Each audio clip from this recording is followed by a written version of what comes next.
Hey there, Altenew friends, welcome back to another perfect pairing with me. If you haven't picked up the wax warmers, wax beads, seals, and essential permanent markers, you're really missing out on some amazing ways to add unique and personalized touches to your paper crafting projects. So stick around because today we're diving into some surprising and creative ways to use them together.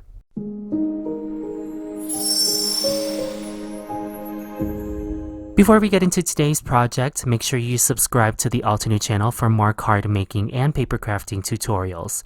My Perfect Pairings with Jaycee series explores crafting techniques that effortlessly blend sure-to-love new releases and well-loved Altenew favorites. If you love these kinds of crafty tutorials, hit the bell icon so you'll be notified of my videos airing on the 2nd and 4th Sunday. To start this card, I'm going to grab a few products that I haven't grabbed in a while. So I'm going to start with my Stampwheel 2.0. I have my black slim grip mat in here. Then to make things easy, I'm going to grab the A2 sized cold pressed watercolor paper set and grab one of the sheets in here and look for the smoother side of this cardstock, which I perceive to be this side, and have that side facing me. Then with Stamp and Paint One Happy Bouquet, I'll position this image onto my A2 panel. And I think I like the position of this image, so I'll pick it up and stamp the outline with Obsidian Pigment Ink. And once I feel like I have a pretty solid impression of this outline, I'll let it dry back a little bit. I'm transferring the sheet to my 7.5-inch square sticky mat grid. It has been a while since I've used my watercolor brush markers. I'm using the Autumn Festival set. I think I want something a little bit more jewel toned to color this panel.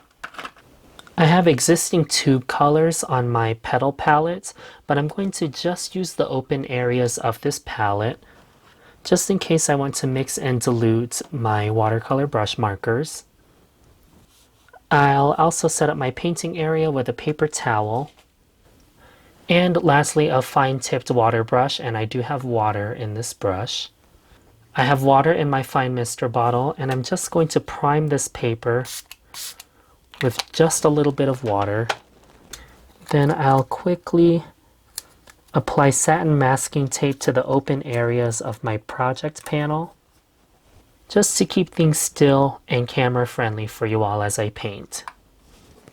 I'm not really aiming for anything real or lifelike on this panel.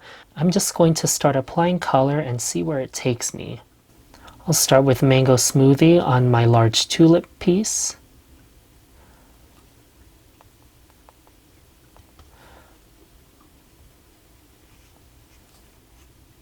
I'll start with dry strokes of Mango Smoothie on this large tulip image.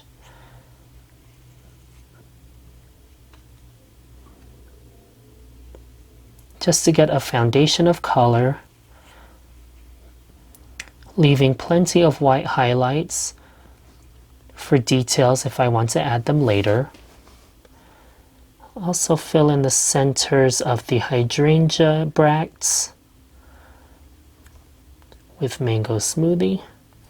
Again, just quick dots of this throughout my image. I'm also applying dots to this open rose center with Mango Smoothie.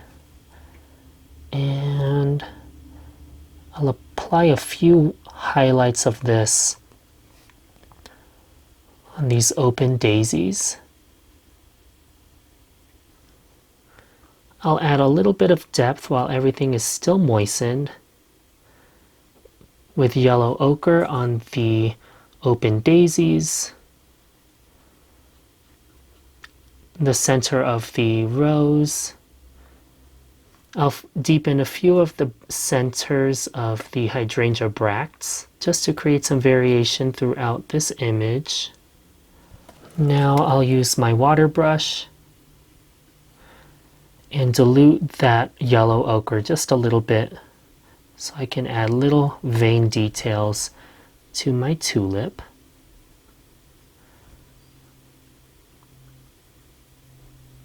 And I am keeping this illustration very loose. Although this is a large background piece, it's not what I intend to highlight on my panel. So I'm not trying to add too much detail to this as I'm coloring. Let's grab orange cream. Very strong, this color. I think I'm going to take this back a little bit. I'll add little highlights of orange cream to the tips of the tulip and diffuse this color down the petal. I'm adding very loose shadow details with yellow ochre to separate the highlight at the tips of the petals that I added with orange cream. Let's see, what else do we have in here? I think I want to use cotton candy on this open rose.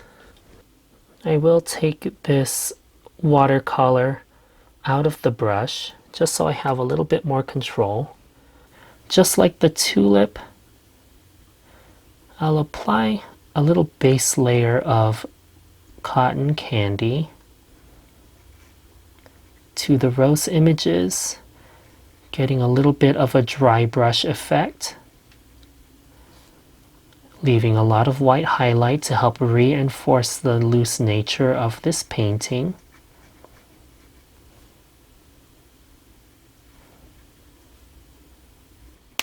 I left a lot of highlight at the tips of these rose petals. I'll use my water brush to pick up a little bit of orange cream, and this is what I will use to add depth to the center of these petals. And I'm working pretty quickly. I want to take advantage of a wet on wet. So since the watercolor brush markers are still wet on here, I just want that pigment to do a lot of the work for me as I drop in orange cream. Since I have a little bit of yellow ochre left on my palette, I'll deepen some of these areas where I think shadows are on this rose, so where rose petals overlap one another.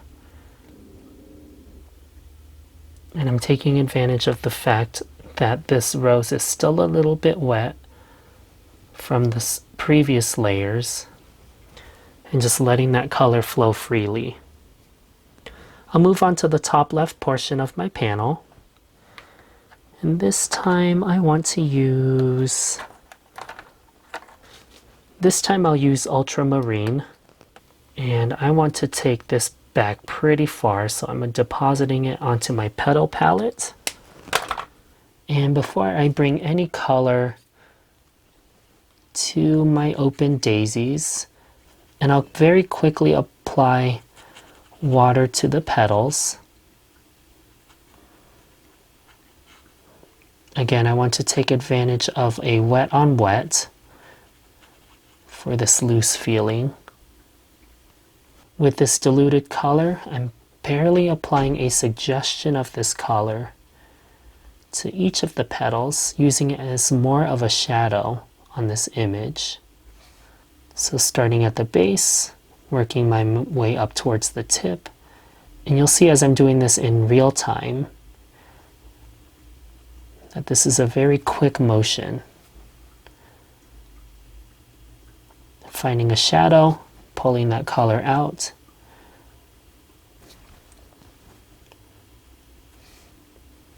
just to add a suggestion of this blue while preserving a lot of white details on this image. I'll let this blue color move around a little bit. Then I might think about adding more layers. But for now, I'm going to move down to the hydrangea bracts down here. I'll deposit a little bit of this color, ultraviolet. And I first just want to get a solid wash of ultraviolet on each of the bracts of the hydrangea. Actually, I'm just going to spray this segment of my panel with water. Then I'll drop in this color. This will just help everything move along. To the hydrangea bracts that are more towards the perimeter or outside of this grouping, I'll add the ultramarine, ultramarine color, just around the perimeter to give the illusion of depth.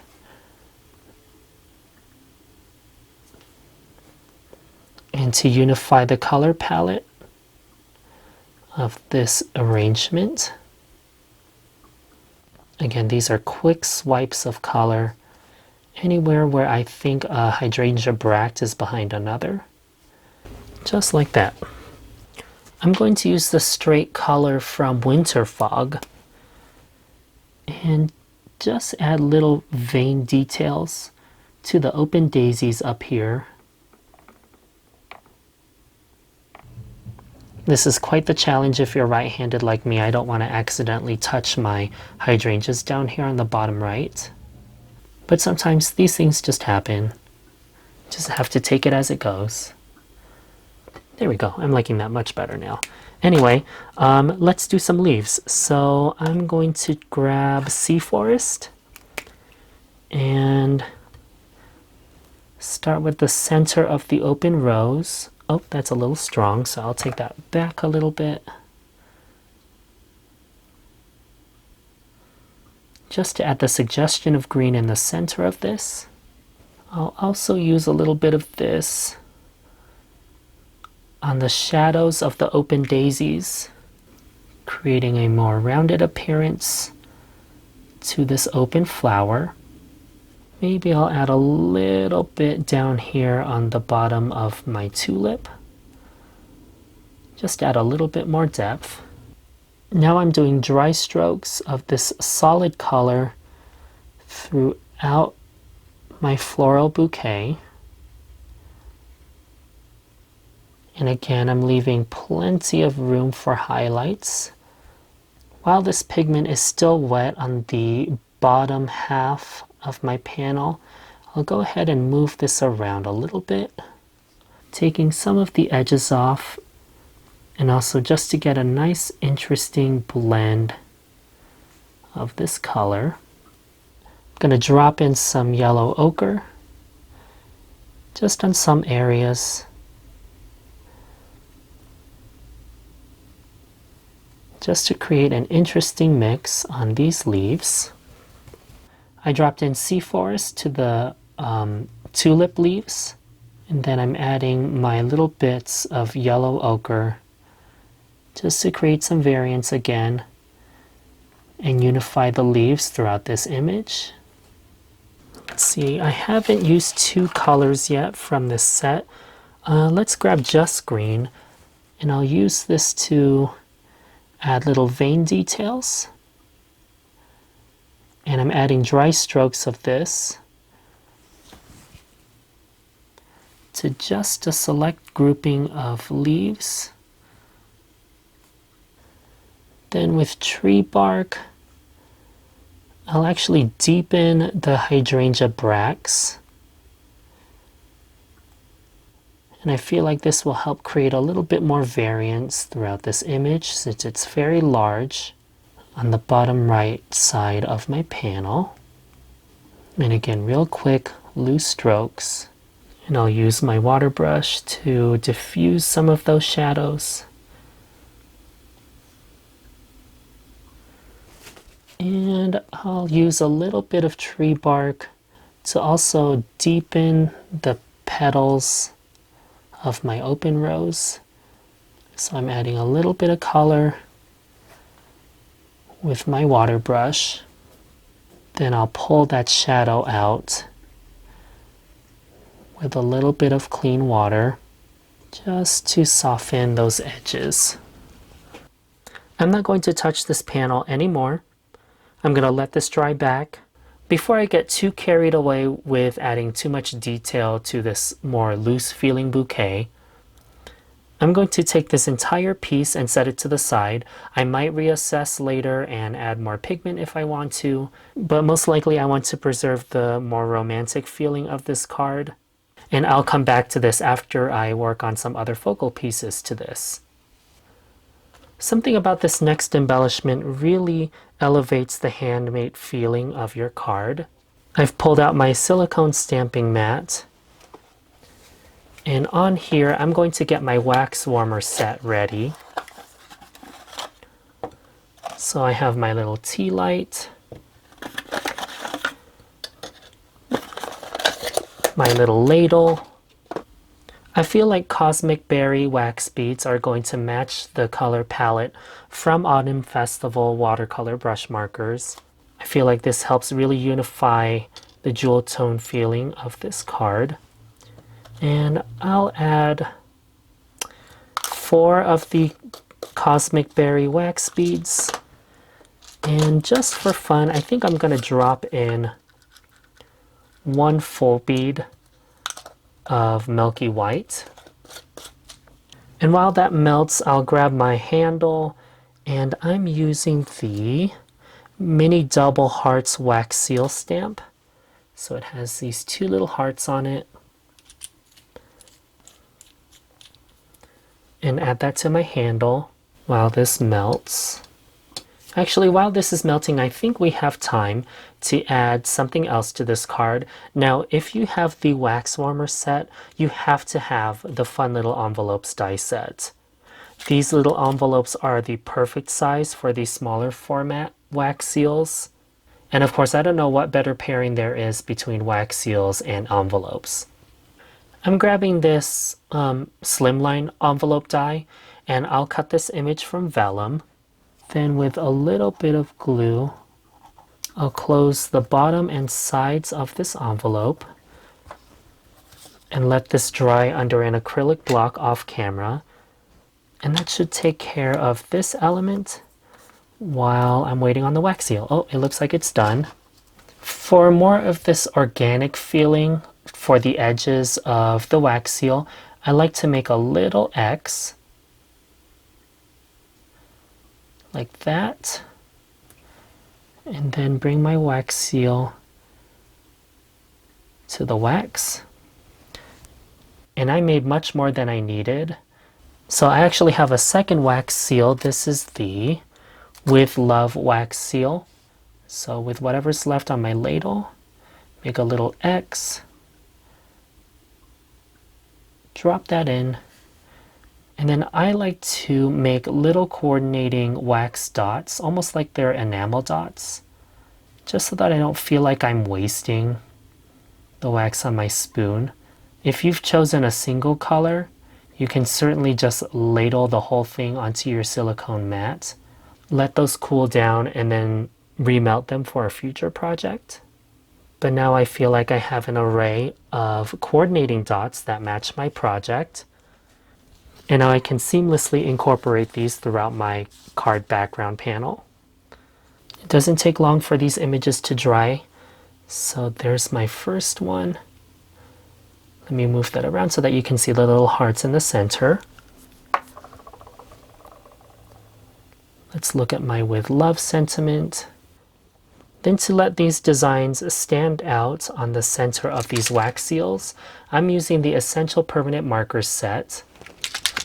You do have to give these a good shake and prime, which I've already done, but then you can use this marker to catch the high edges of your image. And doing so helps catch the highlight of your image just like this. So you'll see the difference between the With Love and the double hearts, the sort of effect you can get. And I think the result of these 2 items is simply stunning. So again, if you have the wax warmer set, I highly suggest that you pick up the Essential Permanent Markers as well. And of course, I highly recommend the fun little envelopes die set. These small wax seals are the perfect size for these small envelopes, no matter which way you go. And of course, all of these items, the wax seals, the wax beads, the wax warmer set, fun little envelopes, they're all going to be in the description box.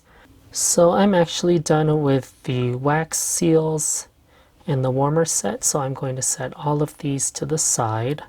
And now I'm going to bring back my loosely watercolored panel and very gently peel back the satin masking tape. Of course, I love adding splatter to any watercolored panel, so I'm going to make sure I make that really obvious by adding very large dots of splatter. And I'm starting with pure white ink spray first.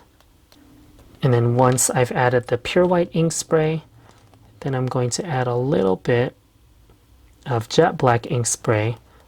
And I'm concentrating more of this jet black ink spray on the more open areas of this panel.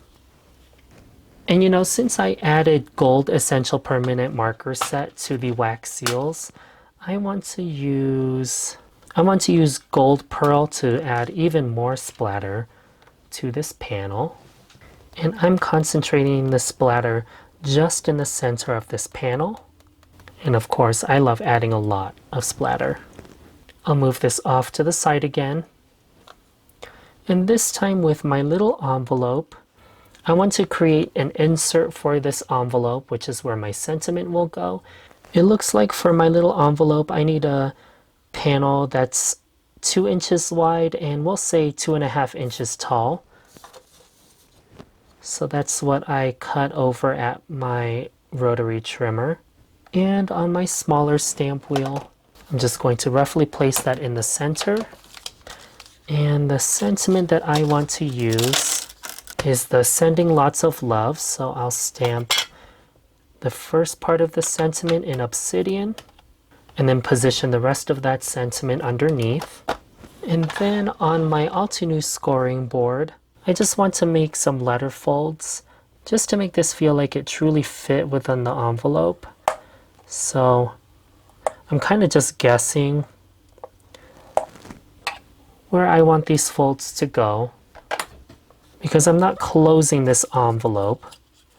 I just want to insert this envelope just like this so that a little bit of the sentiment peeps out, and then you can still reveal the full letter that's on the inside. And I'll let this top flap sort of peep out.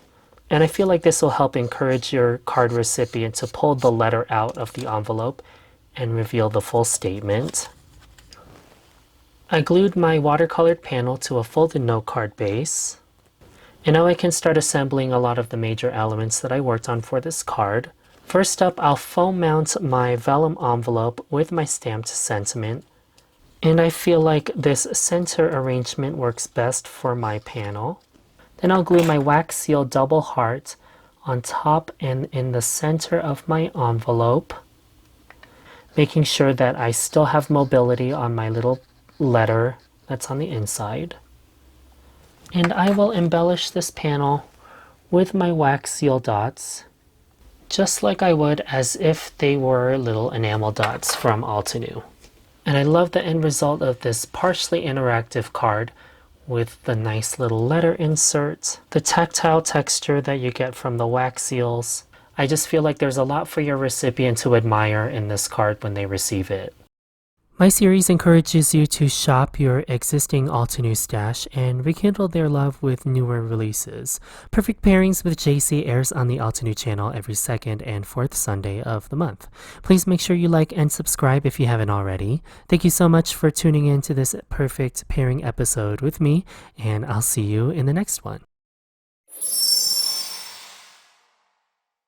Hello there! Did that video just spark your creativity? And do you want more project ideas and inspiration videos too? Well, if you do, please make sure that you subscribe to the Altenew YouTube channel. Also, make sure that you do click that notification bell so you don't miss a video. Thanks so much for watching. Bye-bye.